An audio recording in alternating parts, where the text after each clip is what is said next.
মানুষ ডাক্তারের কাছে কখন যায়? যখন শরীরে রোগ বাসা বাঁধে, শরীরে কোনো অসুস্থতা আসে, তখন সেটা নিরাময় করার জন্য ডাক্তারের কাছে দৌড়ায়।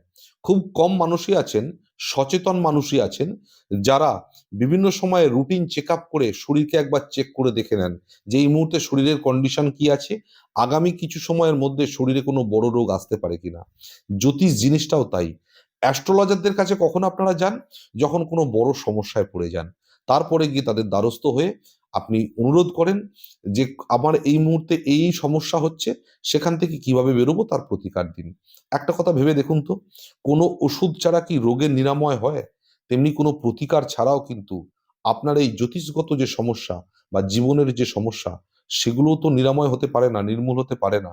কাজেই আপনারা এটা করুন না, যখন সুস্থ স্বাভাবিকভাবে থাকছেন, ভালো সময়ের মধ্যে দিয়ে যাচ্ছেন, তখন নিজের হরোস্কোপ বা জন্মকুণ্ডলী বিচার করে আগে থাকতে সাবধান হয়ে যান যে আগামী দিনে কোন কোন সময়ে আপনার খারাপ সময় আসতে চলেছে, সেটাও তো আপনারা জেনে যাচ্ছেন।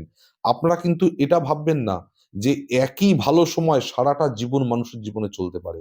আপনার ভালো সময় অর্থাৎ গোল্ডেন টাইম যেমন আসবে, তেমন খারাপ সময়ও কিন্তু আপনার আসবে। তাহলে জন্মকুণ্ডলী আপনাকে কি করছে? আপনাকে আগে থাকতে সজাগ করে দিচ্ছে যে কোন সময়টা আপনার জন্য খারাপ আসতে চলেছে। আগে থাকতে যদি আপনি সাবধান হয়ে যান, তাহলে সেই খারাপ সময়ের কুপ্রভাব অনেকাংশে আপনার জীবনে কম পড়বে।